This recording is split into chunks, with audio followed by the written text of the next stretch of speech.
Sanibonani molweni bhotani dumelang thobela absheng lotshani sithinana ningisibuliso. Anyway, ninjani izidwesha nezidweshakazi zikaNonkonkwezi Camagu Lisedi Thokoza Makhosi ninjani bantu basekhaya. Thank you very much for tuning in once again. Yeah, I'm back again with yet another piece of wisdom. What are we talking about today? Today I'm addressing ibhokwe. So basically I'm talking to the Xhosa folk today. I know we use goats like many African tribes, but the goats I want to talk about today are mainly related to isiko lesiXhosa, because I'm Xhosa. That's what I know best. So ndifuna sithethe kanye ncakasane ngalento kuthiwa yibhokhwe yokutshayela. Zimbini ezibhokhwe ndifuna sithethe ngazo, mhlawumbi ke nezinye ndingazichaphazela, kodwa ezi zimbini, ibhokhwe yokutshayelela nebhokhwe mandithi ndifuna ukuthatha ngebhokhwe yotshayelela, then ndithethe nangele nto nithi nina ngumbulelo. I-Thanksgiving kanje masithi uthenge imoto, bought yourself a car, and you feeling grateful, you want to thank your underground gang, and you feel like, you know what, ndifuna ubulela, you understand. We'll touch on those two subjects. Ibhokhwe yotshayelela, I think amaXhosa will know what I'm referring to. Sinale bhokhwe kuthiwa yentshayelelo, before kubekho inkomo enkulu. Now, I've since discovered that most people, even abazali bethu for that matter, they don't understand, abayiqondi abayichani kahle le bhokhwe yale ntshayelelo, okanye mandithi intshayelelo ukuba yintoni ncakasane, umsebenzi wayo yenziwa xa kutheni okanye yenzelwa ntoni, abanye ke nokubaluleka kwayo. Ndikhe ndafumana ingxaki apha, fumanisa uba ndizawuqeshwa likhaya, tender wethu ndandizawuthina nini, kodwa ndandizawukwenza loo nto ndandizayenza, ingathi ndandizawungxengxezela ikhaya. Obviously ndizawungxengxeza ngebhokhwe.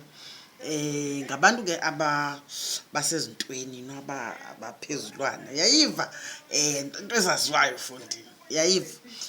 Fumanisa into yoba ndibathembile ke, baske abayazi phambi koba ndiyokwenza lo msebenzi babe nomsebenzi ababezawuwenza ke bona wekhaya, uyeva, kuzawubuyiswa utata walapho.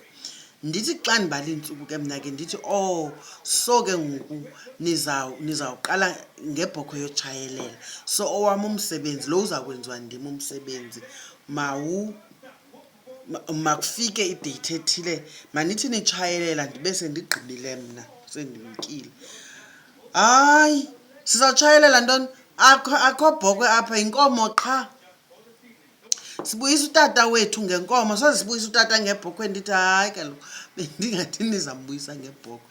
Into kunayo ndicinga uba kaloku neyiphi na inkomo yobuyisa, inkomo yasemva kwemini iyatshayelelwa ngebhokhwe. Ngaphandle uba nilikhaya elithi nina aninamatyala, yayiva ke ngoku nisikoni ngakwicala lamatyala. Yinto le nto yale ntshayelelo na, sasiyenzile nje inkomo yakusasa, yesibini le nkomo le azange ifune ebhokhwe, itheni le nifuna ibhokhwe. I was like, yeah, ne, kunzima emzantsi. Ndixela ngabazali bethu, oRoyal Reader bayingxaki, ndikuxelela, ndiyakuxelela. Abatata bethu be-40s 30s, yo, ungacinga uba ndiyadlala abazali bam, ndiyaxoka, ndiyadlala bethunana, ningandithathi serious, kodwa kuyahlebisa ngelinye ixesha. Awu, umzali angayazi uba inkomo iyatshayelelwa. Masithethe ke ngoba yintoni intshayelelo. Intshayelelo kaloku bazali bam, nani bantase ke, yeva, baninawa nabakhuluwa, ithi le nto xa sizawukwenza umsebenzi kumele uba sikhuphe isimemo okanye senze isaziso kwaba bantu sibenzela lo msebenzi. Uyayiva ke ngoku? ewe utata siza kumbuyisa ngenkomo, umzekelo uba kubuyiswa utata wekhaya, okanye loo nkomo iza kwenziwa, uyayiva, phakathi kwekhaya. Ukubana ngaba inkomo yasemva kwemini, inkomo ewa emva kwedinara, iba nayo intshayelelo, iyatshayelelwa, itshayelelwa ngebhokhwe. Kutheni ukutshayelelwa? Laa nto ndithi mna kakuhle kakuhle asizuve sike sithi gqise siwise inkomo singakhange sibazise abantu sibawisela le nkomo, singakhange sibaripotele, singakhange siba-invayithe, singakhange sibe nebhunga nabo. Bukhona utywala bebhunga, undive kakuhle, utywala bebhunga butywala bebhunga nilenu nina nilikhaya into yoba nibonisane, nibekelane iideyithi, nibekelane uba ubani uzawukhupha malini, uyabona, njalo njalo. But intshayelelo straight ncakasane kuthethwa nabantu abadala. Yiloo nto kwantshayelelo leyo bhokhwe iyeyasemva kwemini, inehlamvu, inesilawu, inotywala, inomkhonto. Uyandiphazamisa manto omnqwazi la maqhuma la. Yintoni? Ingandizawutshotshela umgidi wabakhwetha. Ndithi ke bendisathini na? Yho, anyway, ndithi yiloo nto kutshayelelwa ngebhokhwe. Inesikhalo nayo, andanoba uyandiva na, inesikhalo lebhokhwe eyasemva kwemini, inotywala, iyasilelwa, inesilawu, inehlamvu, inomkhonto. Ndizama ukuthi mna yibhokhwe ewa emva kwemini itshayelela laa nkomo. Abanye bathi kutshayelwa ibala ukuthi le nkomo izithi iwa kugawuluza igcawu, into ezinjalo. Kodwa mna ndazi intoba umsebenzi walaa nkomo, i-invitation card, sisimemo, sisaziso, sixelela abazali bethu aba bangasekho into yoba ze niqokelalane ke mathile, ngomhla othile sizawukube siwisa inkomo, sibuyisa umagaqetyuwa. Ukhona utata kuthiwa ngumagaqetyuwa, oh Nkosi yam, bangandiva abantwana bakhe. Anyway, sizabe sibuyisa yena kumagaqetyuwa ngedeyithi ethile. Sibabiza, sibaqokelela ngale bhokhwe ukuze abangaphandle ze bayazi, abakude ze bayazi into yoba hayi, ingathi umagaqetyuwa yena uyayiwela iJordani, ingathi abantwana bakhe bathi makusondelwe nganeno. Nantsi intshayelelo. I'm telling you the honest truth, soze ndikuxokise. Ithi loo nto leyo lityala ukuwisa inkomo ingakhange itshayelelwe. Uyafana nepati, ipati, ngoba khange ubameme, khange usikhuphe isimemo, khange ubacacisele into yoba yinkomo yokuthini lena, and ke ngoku basenongapheleli ngalaa mini wena uthi uwisa inkomo ngayo. Uyayiva? Andanoba iyavakala nale nto ndiyithethayo. Ndizama ukuthi masiyiqondeni le nto yintshayelelo. And laa bhokhwe yentshayelelo inceda into ezininzi, uyayiva? Kulapho nixoxa khona nochuku lwenu, ezaa nkcukwana zincincanana zongathethisani niyifemeli, ngoba abantu abadala abayifuni kwale nto yoba sisondele kubo singathethisani, singavani. Isiko lesiXhosa likhuthaza into yoba masibe ngabantu abavanayo. Masithi sisiya kulaa nkomo sibe sidibene kakuhle ngengqondo. Kulaa bhokhwe ke ngoku kulapho sibizana khona, ngoba ubana ngaba sizuphelela apha ebhokhweni, you understand, masiphelele nokwenkomeni, kodwa masimazi ongazubakho and masizazi izizathu sokuba kutheni engazubakho. Laa bhokhwe ke ngoku kulapho sixoxa khona ezo nkcukwana zincincanana, into yoba zange ndiyithande laa nto uyithethileyo kum kulaa game ipheleyo. Uthi mna ndisenditsho ngezihlangu ezikekela amaqala, uyayiva? Bayathanda ukuthi gqikanye xa ndixakekile. Xolo wethu, sawubuyela kum. Ithi ke ngoku loo nto leyo yintshayelelo leyo. Silungiselela into yoba nyhani ke kuthiwani sitshayela ibala kwenzela into yoba iingxaki zethu kungafiki laa mini yabantu abadala sisajongene ngezikhondo zamehlo, uyayiva? Ayina problems zalapha ekhaya, uyayiva? Singakhange sizoneke elayinini uba mazivuwe ngumntu wonke. Ngalaa mini yenkomo, inkomo ayikhali ngoku, kungona sikhombana ngemini into yoba bendithenqa nisajongile ngoba kaloku khange nihlale phansi nilikhaya nixoxe nidibane ngalo msebenzi wenziwayo. Yiyo ke intshayelelo leyo. Umsebenzi wentshayelelo yiloo nto, ukukhwaza amathile kwezo ndawo ngendawo bakuzo. Sibakhwaza ngokomoya ngelithi ngomhlothile zenize mathile.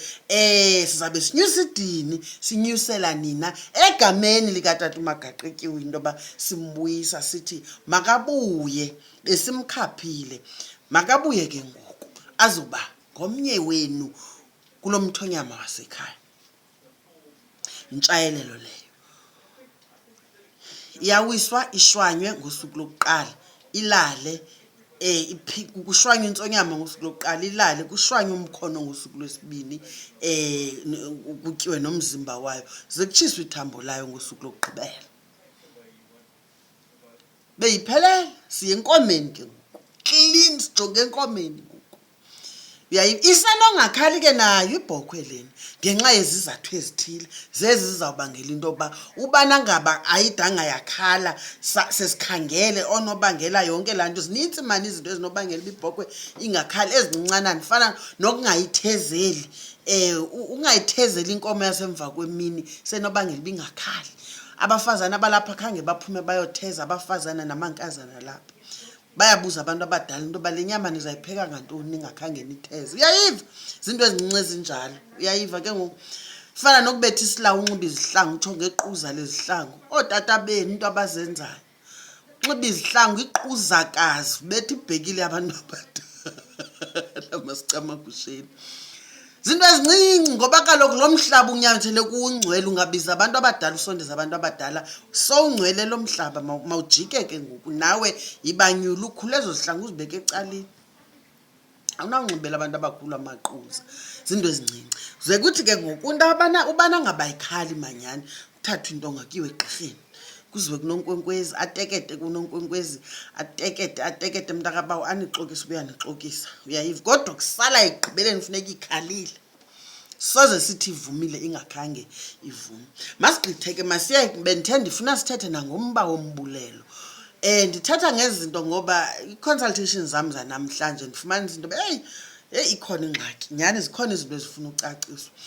Umbulelo bani mawethu ne, usonowenza umbulelo uzenzela nje ipati, uyanderstand, uvisa kamandi abantu bakokwenu aba ke ngoku baphilayo, uyabo, aba uphila nabo, umama, utata, umakazi, udabawo, uyayiva ke ngoku, neetshomi zakho, uyabo, kudekwe itafile, kuxhelwe iigusha zibe yi-10, uyayibo, ngenxa yama mhlawumbi ufumene ithenda okanye ufumene umsebenzi, unyuselwe emsebenzini njalo njalo. You want to do it Thanksgiving, you wanna thank your folk, you understand, for being there for you, wara.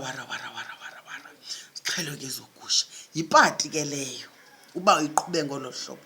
Kodwa ukubana ngabubulela aba balela ukuthula, hayi lolo iba nebhokhwe.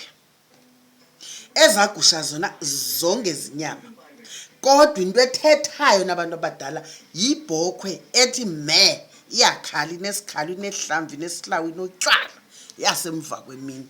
Ukuze siqonde into yoba abantu abadala bamvile uenkosi wakho, funeka ikhalile laa bhokhwe.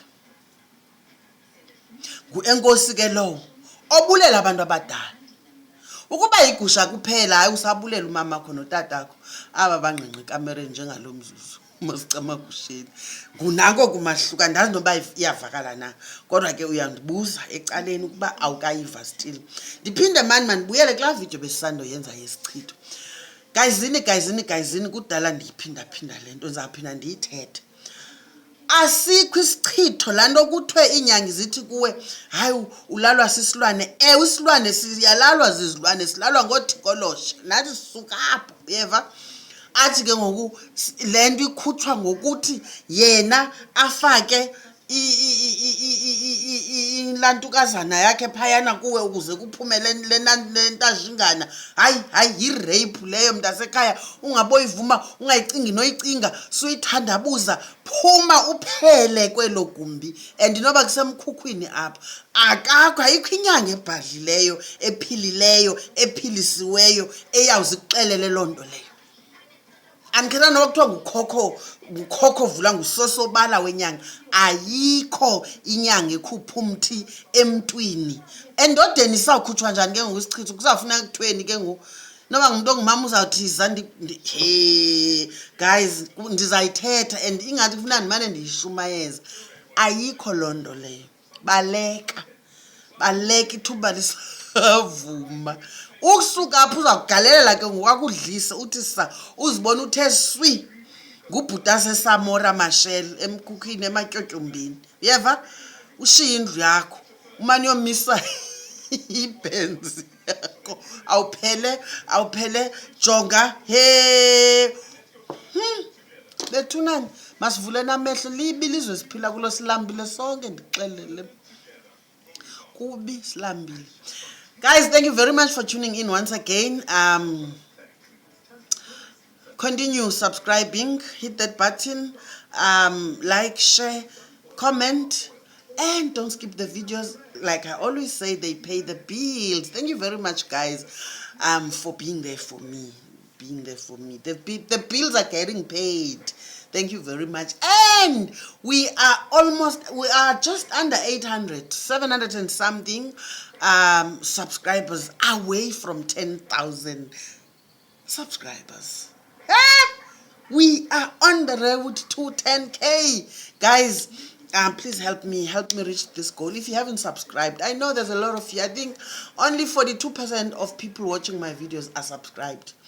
Most people watch and just they come back and ayibo kabe nenhloni yini rhuma kaloku nawe umrhumo wakho babes kukuhitha la subscribe button. Hayi urhume ugqibile ayikho enye into awuzibuphinde uyenze. Then ke ngokumane ubukela ii-videos, I mean ii-ads. Don't skip the ads. Do not skip the ads. Do not skip the ads. Umane uzibukele uziphindaphinde futhi guys, thank you very much. I'm having a great day, by the way. Yeah, till the next one. Bye.